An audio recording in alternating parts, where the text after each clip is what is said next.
கர்த்தருடைய பரிசுத்த நாமத்திற்கு ஸ்தோத்திரம். இன்னைக்கு நம்ம ஏசாயா 5வது அதிகாரம் 7வது வசனத்தை தியானிக்க இருக்கிறோம். ஏசாயா 5:7 ஜெபத்தோட இந்த செய்திக்குள்ளே கடந்து சொல்லுவோம்.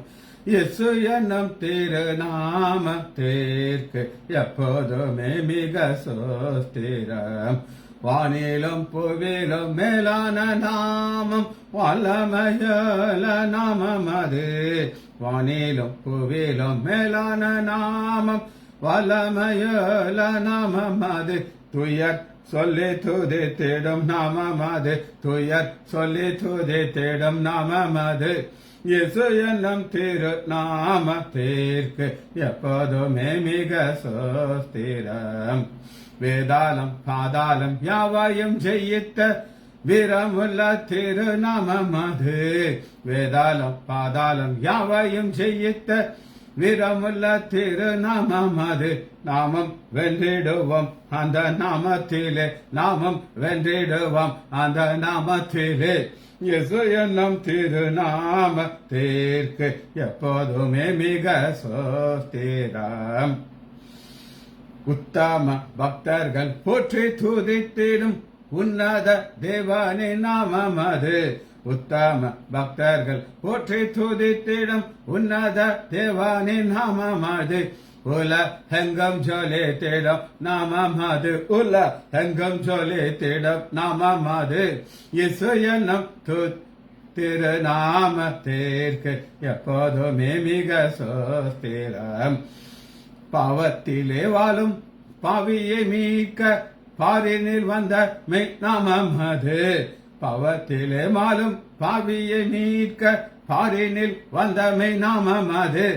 பாரா லோகத்தில் சேர்க்கம் நாமம் அது. பாரா லோகத்தில் சேர்க்கம் நாமம் அது. இயேசு என்னும் திருநாமத்திற்கு எப்போதுமே மிக சோஸ்திரம். சஞ்சலம் தவிப்பு சோதனை நேரத்தில் தாங்கி நடத்திடும் நாமம் அது. சஞ்சலம் தவிப்பு சோதனை நேரத்தில் தாங்கி நடத்திடும் நாமம் அது. தாடை முற்றும் அகற்றிடும் நாமம் அது. தாடை முற்றும் அகற்றிடும் நாமம் அது. இயேசுவே நாமத்தினாலே ஜெபங்களை பிதாவே ஆமென்.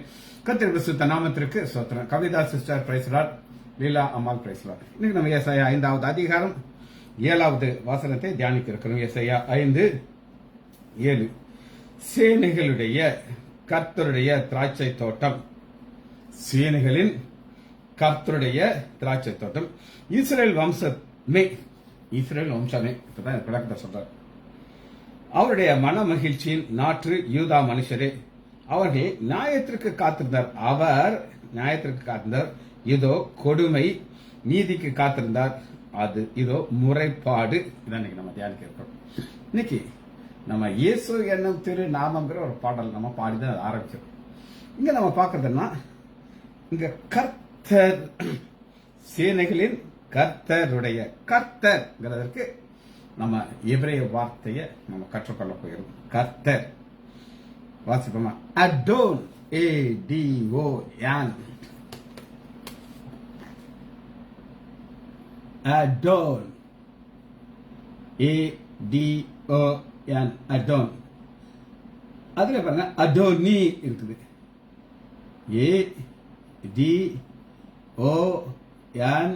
ADONAY, அடோனி. அடோன், அடோனி ரெண்டுமே நம்ம பார்க்க இருக்கோம். அடோன், அடோனி கொஞ்சம் ஆழமான ஸ்டடி. இதை நீங்க புரிந்து கொள்றதுக்கு உங்க மனசு ஃபுல்லா அங்க இருக்கும். இந்த அடோன்ங்கிறது லார்ட். கோட்ல மை லார்ட் அப்படின்னு வக்கீல் சொல்றாரு. ஒரு கடவுளா? கடவுள். அது மதிப்புள்ள வார்த்தை தான் அடோன். லார்ட், மாஸ்டர், எஜமான பார்த்து சொல்றது லார்ட்.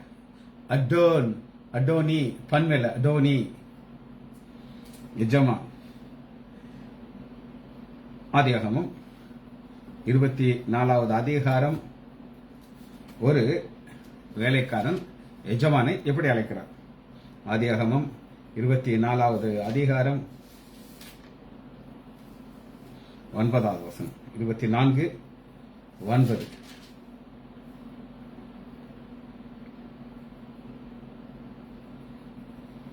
அப்பொழுது அந்த ஊழியக்காரன் தன் கையை தன் எஜமானாகிய ஆபிரகாமுடைய தொடையின் கீழ் வைத்து, எஜமானாகிய அடோன். ஒரு வித்தியாசத்தை நம்ம பார்க்க போறோம். தெளிவா நம்ம புரிஞ்சு இந்த லாங்குவேஜ் மூலமாக ஒரு விசேஷமான ஒரு ஆசிரியத்தை நம்ம கற்றுக்கொள்ள போகிறோம். முதல்ல அவங்க சொன்னேன் அடோன், A-D-O-N, அடோன். அடோனி, A-D-O-N-A-Y, அடோனே, அடோனே. இது எஜமான். எஜமான். அந்த எஜமானுக்கு ஒரு வார்த்தை அடோன். இது கர்த்தர்ங்கிற ஒரு வார்த்தைக்கு நம்ம பார்க்கிற விளக்கம். சரி, ஆதியாகமம் 45வது அதிகாரம் 8வது வசனம். யோசேப்பு என்ன விளக்கம் சொல்கிறார் அப்படின்னு கேட்டீங்கன்னா, இனிய நீங்க வருத்தப்படாதீங்க ஜீவரசி, நீங்க இதெல்லாம் செய்யல, இது செய்தது கர்த்தர் செய்தார். அவர் இந்த எகிப்தில் இருக்கிற எல்லாரையும் எனக்கு என்னதான் ஆக்கிட்டார் அப்படின்னு நீங்க கேட்டீங்கன்னா, 45வது அதிகாரம் 8வது வசனம். அதனால் நீங்கள் அல்ல தேவனை என்னை இவ்விடத்துக்கு அனுப்பி என்னை பார்வோனுக்கு தகப்பனாகும். பார்வோனுக்கு எப்படி தகப்பனாக முடியும்? சான்ஸே கிடையாது. தகப்பங்கிறதுனா அந்த பொசிஷன். பார்வன் சொல்லிட்டாரு, எல்லாம் நீ அவன்கிட்ட கேட்டுக்கோங்க, என்கிட்ட எதுவுமே வராதிங்க, சிங்காசனத்தை விட தான் நான் டாப், ஆனால் எல்லாம் அங்கதான் போகணும். தகப்பனும் அவர் குடும்பத்தில் அடைத்திருக்கும் கர்த்தனும், அவர் குடும்பத்திற்கு கர்த்தர் நாகும். இந்த கர்த்தர் தான் லார்ட். இப்ப நான் என்ன நினைக்கிறேன் அப்படின்னு கேட்டீங்கன்னா, பார்வன் வீட்டில் இருக்கிற அத்தனை வயல்களும், பார்வனை தவறலாம் வச்சுக்கோங்களேன், பார்வன் வரணும் எல்லாரும் யோசிப்பு என்ன சொல்லணும், அடோன் அடோன். ஏன்னா நீங்க கொடுத்த ஆலோசனையில தான் நாங்க அப்படி சொல்லி பார்க்கிறோம். நீங்க எங்களுக்கு யாரு? கர்த்தர், லார்ட், அடோன். இது ஒரு மனுஷனுக்கு கொடுக்கிற ஒரு டைட்டில், அடோன், கர்த்தர். சரி, இதுக்கு இன்னொரு விளக்கம் என்ன இருக்கு அப்படின்னு கேட்டீங்கன்னா, ஓனர், உரிமையாளர். ஓனர், உரிமையாளர் அடோன் அப்படிதான் கூப்பிடுவாங்க.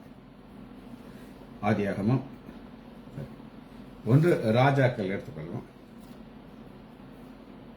16வது அதிகாரம் 24வது. 1 ராஜாக்கள்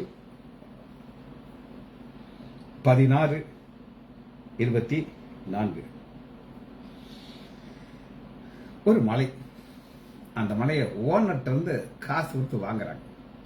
பின்பு செமேரின் கையில் இருந்து, இது செமேரின்ங்கிறது யார் அப்படின்னா, இந்த சமாரியா மலைய ஓனரா இருந்தார். சமாரியா மலையுடைய கர்த்தர், லார்ட் யாருன்னா அவன் பேரு தான் செமேரின். கையிலிருந்து சமாரியா மலையை 2 தாலந்து வெள்ளிக்கு வாங்கி, இங்க கேட்கலாம் 2 தாலந்து வெள்ளிக்கு ஒரு மலை கிடைக்க மாட்டேன். இன்னைக்கு கோல்டு விலை 1 லட்சத்துக்கு கிட்ட வந்துட்டு. அன்னைக்கு பேஸ்புக்ல ஒரு பேப்பர் கட்டிங் போட்டிருக்காங்க, ஒரு பழைய பேப்பர். அதுல தங்கம் விலை 100 ரூபாய் எட்டிக் கொண்டிருக்கிறது அப்படின்ட்டு அன்னைக்கு 100 ரூபாய் இருந்த தங்கம் இன்னைக்கு 1 லட்சம். அதுபோல அன்னைக்கு வேல்யூ, மணி வேல்யூ ஹையா இருந்துச்சு. அதனால 2 தாலந்து வெள்ளிக்கு வாங்கி அந்த மலையின் மேல் ஒரு பட்டணத்தை கட்டி, அதற்கு மலையுடைய எஜமானா இருந்த சேமேரின் எஜமான், லார்ட், அடோன், அடோனி. சேமேரின் பெயரின்படியே சமாரியா என்று பெயரை தரித்தான். இந்த ஓனருடைய பெயர் வந்து ஓனருக்கும் அடோன் பண்ண அடோனி. சரி, கணவன் மனைவியை எப்படி கூப்பிடுவார்கள் அப்படின்னு கேட்டீங்கன்னா, இந்த அடோன். ஆதியாகமம் 18வது அதிகாரம்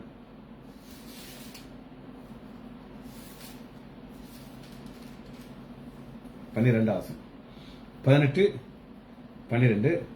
ஆகையால் சாரால் தன் உள்ளத்திலே நகைத்து, நான் கிளறியும் என் ஆண்டவன் முதிர்வார், என் ஆண்டவன் அடோனி. மனைவி கணவனை பார்த்து ஆண்டவரே அப்படிங்கிறார். இதெல்லாம் மனுஷனுக்கு கொடுக்கிற ஒரு டைட்டில். கர்த்தர், அடோன், அடோனி.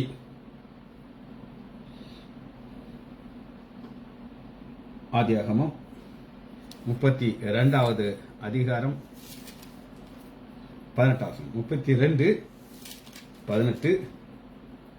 இப்ப ஏசா எதிர்த்து வந்துட்டு இருக்காரு.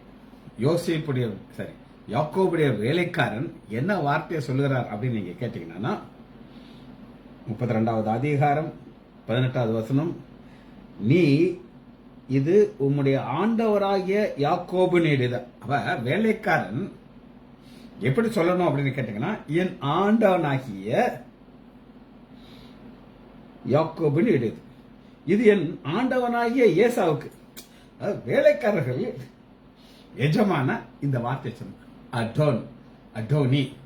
யாக்கோபுங்கிற எஜமான் இருந்து ஏசாங்கிற நீங்க உங்க எஜமான் உங்க கைக்கு இது போல இந்த கிஃப்டா வச்சிருக்கோம். மேட்டர் வேற, பயத்துல இதெல்லாம் கொடுத்தாரு. சரி, இப்ப நான் உங்களுக்கு மனுஷர்கள் காரியத்தெல்லாம் நான் உங்களுக்கு காமிச்சாச்சு. இனி ஆண்டவருக்குன்னு ஸ்பெஷலா இந்த பேர் வரும். ஆண்டவருக்குன்னு சொல்லி ஸ்பெஷல். இது மனுஷர்களுக்கு இந்த அடோனிங்கிற வார்த்தை வராது. அது என்ன நம்ம பார்ப்போம். இதுதான் இந்த கம்பேரிசன். நீங்க நான் சொன்னது நீங்க நல்லா மனசுல வச்சிருந்து இந்த கம்பேர் பண்ணி பார்த்தீங்கன்னா உங்களுக்கு புரியும். ஓசியா 12வது அதிகாரம் 14வது வசனம். 12 பக்கம் 1058. 1058.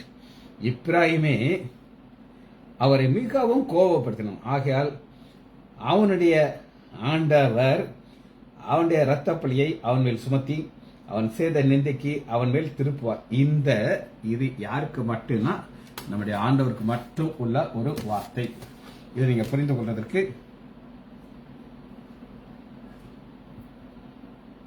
யாவே அடோனி உங்களுக்கு காமிச்சேன்.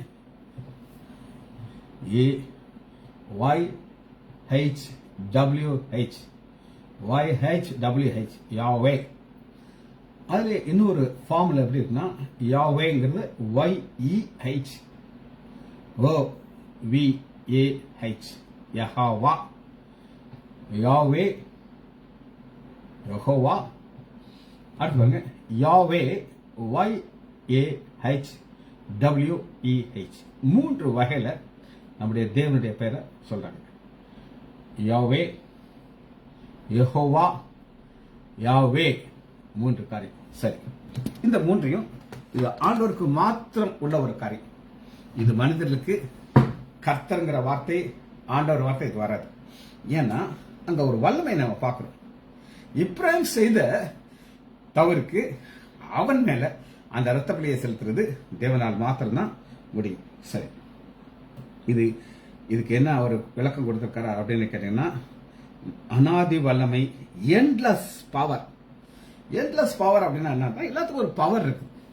இப்ப அந்த போனுக்கு நான் சார்ஜ் போட்டு ஃபுல் சார்ஜ் இருக்கும். இந்த இயர்போனுக்கும் ஃபுல் சார்ஜ் போட்டு வச்சிருக்கேன். அடுத்த நாள் காலையில் வெடியும் சார்ஜ் போடுறேன். ஒரு நாளைக்கு ஒரு தடவை தான் சார்ஜ் போடுறேன். போடலைன்னா இது வேலை நடக்காது. இதுக்கு எல்லாத்துக்குமே ஒரு எண்ட் இருக்கு, முடிவு இருக்கு. இந்த பேட்டரிக்கு ஒரு லைஃப் இருக்கு. ஆனா எண்ட், முடிவு இல்லாதது யாவே.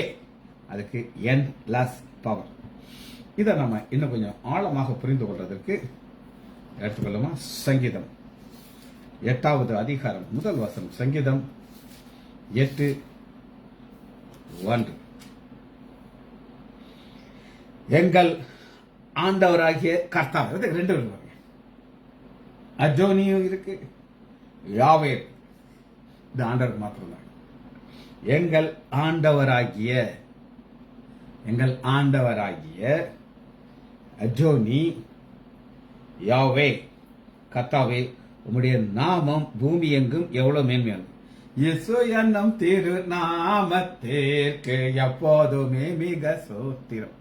யாவே புரிந்து கொள்ளணும். இது புரிஞ்சு கொள்ளீங்கன்னா உங்களுக்கு பயங்கர ஒரு சந்தோஷம் கிடைக்கும். உன்னதமான நாமம் யாவே, யெகோவா. உன்னதமான யாத்ராகம் 23வது அதிகாரம் 17வது. 23:17 வருஷத்திலே 3 தரம் உன் ஆண் மக்கள் எல்லோரும் கர்த்தராகிய ஆண்டவர் கர்த்தர் ஆண்டவர் ரெண்டுமே இணைந்திருக்கு. இது மனுஷர்களுக்கு இருக்கிற டைட்டில் கிடையாது, தேவனுக்குள்ள ஒரு ஸ்பெஷல் டைட்டில். ஏன்னா இங்க வரும்பொழுது ஆண்டவர்களை பாதுகாப்புங்கிறார். உபாகமம் 10வது அதிகாரம் 17 உபாகமம் 10:17 உங்கள் தேவனாகிய கர்த்தர் தேவாதி தேவனும் கர்த்தாரி கர்த்தரும் மகத்துவமும் வல்லமையும் பயங்கரமான தேவனாக. இத்தனை டைட்டில் யெகோவா யாவேங்கிறதுக்கு மட்டும்தான். நான் ஏற்கனவே சொன்னேன், அடோனி கர்த்தர் லார்டு மாஸ்டர் ஓனர் இதெல்லாமே மனுஷனுக்கு உள்ளது. ஆனா இப்ப நம்ம பார்க்கிறது தேவனுக்கு மாத்திரம் உள்ள ஒரு ஸ்பெஷல் பெயர் யாவே.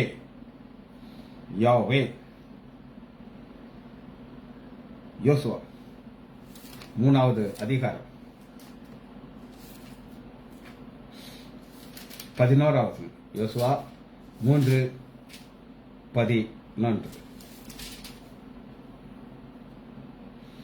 இதோ சர்வ பூமிக்கும் ஆண்டவராயிருக்கிற உடன்படிக்கை பெட்டி. சர்வ பூமிக்கும் ஆண்டவர் யாவே யெகோவா. இது ஒரு சிங்கிள் மேனுக்கு இந்த பேர் கொடுக்க முடியாது, ஏன்னா சர்வ பூமிக்கு ஆண்டவர் யாவே லார்ட் யாவே. இது எங்க நம்ம பார்க்கலாம்னா ஆதியாகமம் 2வது அதிகாரம் 4வது வசனத்துல அதுவரை கிரியேஷன்ல தேவன் தேவன் தேவன் யெகோவா யாவேங்கிறது இங்க வரும்போது எப்படி மாறுது அப்படின்னு 2வது அதிகாரம் 4வது வசனம் தேவனாகிய கர்த்தர் தேவன் கர்த்தர் யாவே. இது தேவனுக்கு மாத்திரம் உள்ள ஒரு ஸ்பெஷல் பெயர்.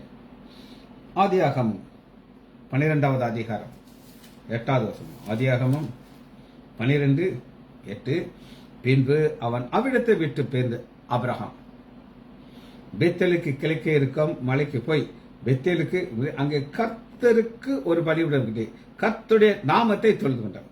நாமம், இந்த நாமம் யாவே யெகோவாங்கிற நாமத்தை அவர் தொழுது கொள்கிறார். சரி, இதற்கு என்ன விளக்கம் கொடுக்கிறாரா அப்படின்னு கேட்டீங்கன்னா, இருக்கிறவராகவே இருக்கிறேன். God who exists, அவர் இருக்கிறார், அவருக்கு முடிவு கிடையாது. திரும்ப உங்களுக்கு ஏதாவது காட்சியம் இருக்கா? முக்கியமான ஒரு காரியம், அடோனி யாவே இது ஆண்டுடைய கர்த்தர் ஆண்டவர். யாவே YAHEWH இதெல்லாமே தேவனுடைய ஒரு ஸ்பெஷல் பெயர். நம்ம லாங்குவேஜை பார்த்தாச்சு, நம்ம வாசனத்துக்குள்ளே கடந்து வருவோம்.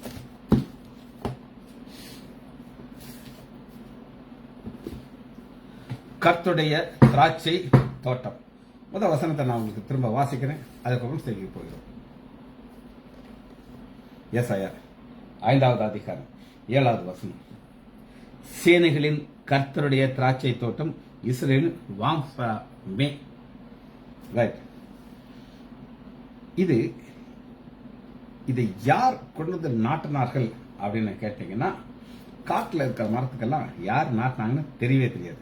ஆனா இதை எப்படி பார்க்கலாம்னா, சங்கீதம் 80வது அதிகாரம் 8வது வசனம் 80:8 ஃப்ரம் எகிப்து, நீர் எகிப்திலிருந்து ஒரு திராட்சை கொடியை கொண்டு வந்து.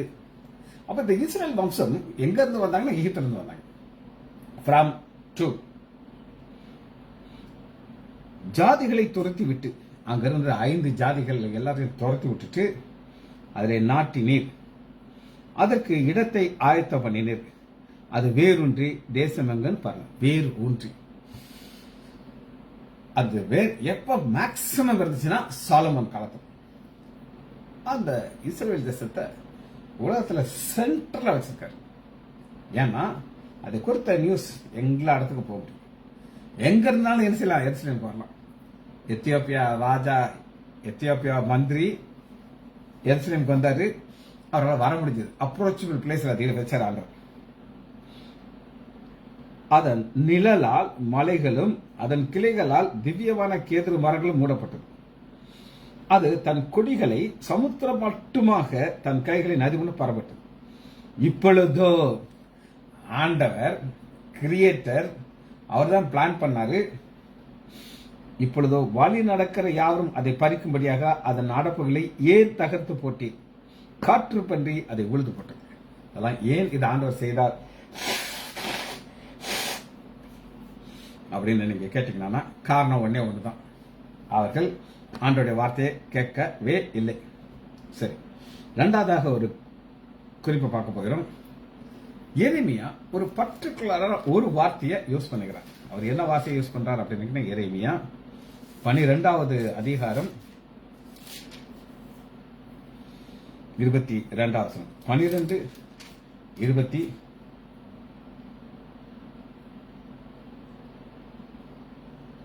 12:10.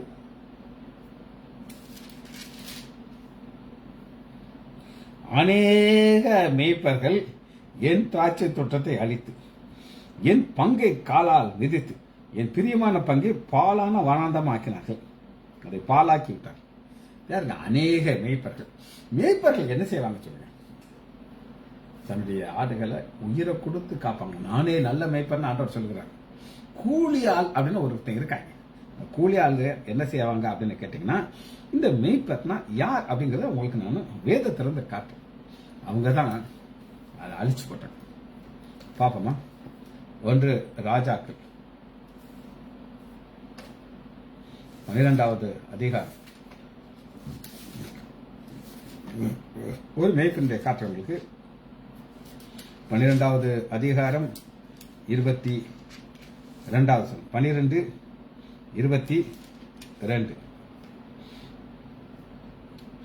தேவனுடைய மனுஷனாகிய செமியாவுக்கு தேவனுடைய வார்த்தை உண்டாகி, நீ யூதாவின் ராஜாவாகிய ரெகாபெயாம் என்னும் சாலமோனின் குமாரத்தையும் என்ன சொல்றாரு அப்படின்னு கேட்டீங்கன்னா, இந்த 10 கோத்திரத்தை நான் உங்களுக்கு தர்றேன் அப்படின்னு சொல்லிட்டு, ஆனா இவன் என்ன செய்தான் அப்படின்னு கேட்டீங்கன்னா, எப்படி தேசத்தை கெடுத்தான் அப்படின்னு கேட்டீங்கன்னா, ஒரு மெய்ப்பன் ராஜா. ஆகையால் ராஜாவானவன் யோசனை பண்ணி பொன்னால 2 கன்றுக்குட்டிகளை உண்டாக்கி ஜனங்களை பார்த்து, நீங்கள் எருசலேமுக்கு போக வேண்டாம், இவர்கள் தான் எகிப்திலிருந்து உங்களை வரப்பண்ணின தேவன் என்று சொல்லி உன்னை பெத்தேலிலும் உன்னை தானிலும் ஸ்தாபித்தான். இந்த காரியம் பாவமாயிற்று. ஜனங்கள் இந்த கன்றுக்குட்டிக்காக தான் மட்டும் போவார்கள். இதெல்லாம் செய்ததுக்கு காரணம்னா, ஆண்டவன் ஒரு ராஜா மேய்ப்பனாக வச்சிருக்கிறாரு. என்ன செய்யணும் அப்படின்னு கேட்டீங்கன்னா, வேதத்தை கொண்டு போய் யூதா ஜனங்களுக்கு போதிக்கணும். ஆனா இவன் என்ன செஞ்சான்னா, இதுதான் எரேமியா சொல்லுகிறாரு, போட்டு மிதிச்சிட்டாங்க. சரி, மன மகிழ்ச்சியின் நாற்று அப்படின்னு சொல்லி ஆண்டவர் சொல்றாரு. மன மகிழ்ச்சியின் நாற்று அப்படின்னு நம்ம பார்க்க போறோம். ஏசாயா 62வது அதிகாரம்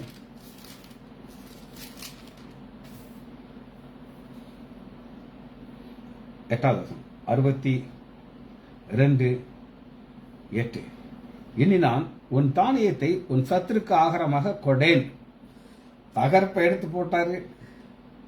எனக்கு ஒரு அரோஷமா இருக்கு, அரோகம் வெறுக்கிறேன் அப்படிங்கிறாரு. ஆனா தேவனுடைய நாட்டுக்கு, மன மகிழ்ச்சி நாட்டுக்கு என்ன செய்வேன் அப்படின்னு வேதம் சொல்லுது அப்படின்னு நீங்க கேட்டீங்கன்னா, உன் பிரயாசமாகிய உன் திராட்சை ரசத்தை அந்நிய புத்திரர்கள் குடிப்பதில்லை. கர்த்தர் தமது வலது கரத்தின் மேல் உள்ள தமது வல்லமையுள்ள புயத்தின் மேல் ஆணையிட்டார். அதை சேர்ந்தவர்களே அதை புசித்து கர்த்தரை துதிப்பார்கள். இவங்க கர்த்தரை துதிச்சுக்கிட்டே இருந்தாங்கன்னா பிரச்சனை கிடையாது. மன மகிழ்ச்சி, அவங்களுக்கு சந்தோஷம், ஆண்டவருக்கு சந்தோஷம்.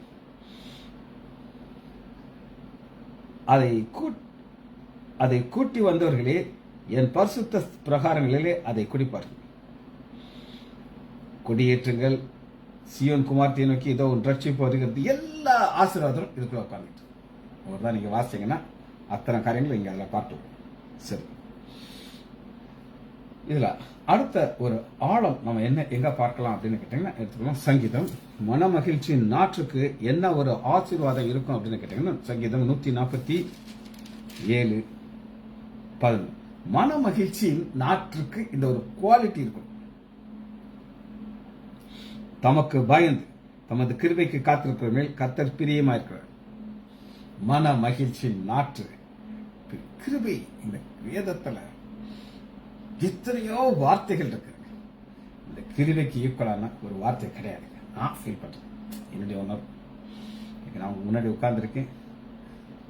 நான் போன வருஷம் நினைச்சிருப்பேன், யாவே மனுஷங்களுக்குள்ள பேர் என்னையா, ஆண்டவருக்கு பேர் என்னன்னு வித்தியாசம் எனக்கு தெரியாது. ஆண்டவர் கிருபையை கொடுக்கிறார், இந்த கிருபையை கொடுக்கிறார், கிருபையை கொடுக்கிறார் சொல்றதுக்கு ஃபர்ஸ்ட் எனக்கு சந்தோஷம். நான் கற்றுக்கொள்கிறேன், உங்களுக்கு போதிக்கிறேன். இது எல்லாமே மன மகிழ்ச்சியின் நாற்றுக்கு மாத்திரம் இது முடியும். 11வது வசனத்தில் நீங்க என்ன சொல்ல, ஆண்டவர் கர்த்தரை துதியுங்கள். 12வது எருசலேமே கர்த்தரை துதி, சியோனே உன் தேவனை துதி. எருசலேம் சியோன் இந்த துதி சத்தம் வந்து கொண்டே இருக்க வேண்டும். இது ஆண்டவருடைய பிளான். ஆண்டவர் அதை எப்படி பார்க்கிறார் அப்படின்னு கேட்டீங்கன்னா எடுத்துக்கொள்ளுமா. உன்னத பாட்டு 7வது அதிகாரம் 6வது. மன மகிழ்ச்சியை உண்டாக்கும் என் பிரியமே. மன மகிழ்ச்சியை உண்டாக்கும் என் பிரியமே. நம்மளை பார்க்கும்போது ஆண்டவருக்கு சொல்லணும், துதிக்கணும், ஆண்டவருக்குள்ள இருக்கணும். இதுதான் ஆண்டவருடைய ஒரு பெரிய ஒரு சந்தோஷம். வேதத்துல ஒரு ரகசியமான ஒரு வார்த்தை உங்களுக்கு ஏற்கனவே சொல்லியிருக்கேன், திரும்ப நான் உங்களுக்கு சொல்றேன். செப்பனியா எடுத்துக்கொள்ளும் 1089 1089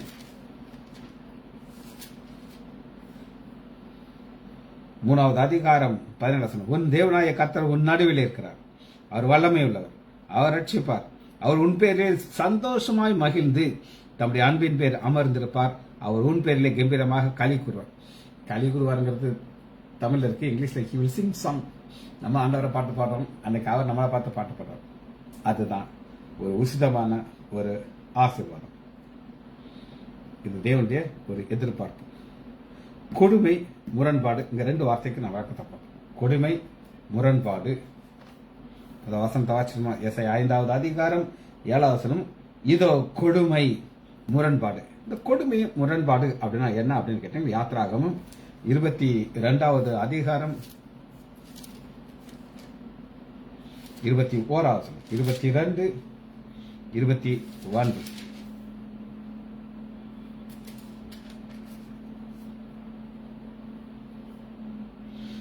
அந்நியனை சிறுமைப்படுத்தாமலும் ஒடுக்காமலும் இருப்பதாக நீங்கள் எகிப்து தேசத்திலே அந்நியராக இருக்கீர்கள். விதவையும் திக்கற்றவர்களையும் ஒடுக்காதிருக்கிறார்கள். அவர்களை எவ்வளவாக ஒடுக்கும் பொழுது அவர்களை என்னைக்கு முறையிட்டால் அந்த முறையில் நான் நிச்சயம் கோபம் உண்டு உங்களை கொலை செய்தோம். மனைவி எல்லாம் விதவி ஆயிடும். இதுதான் முரண்பாடு. ஆனா இவங்க இதைத்தான் செய்தாங்க. இவங்க எப்படி செய்தார்கள் அப்படின்னு நீங்க கேட்டீங்கன்னா, மீகா 6வது அதிகாரம் 8வது வசனம். மீகா 6:8. 1079.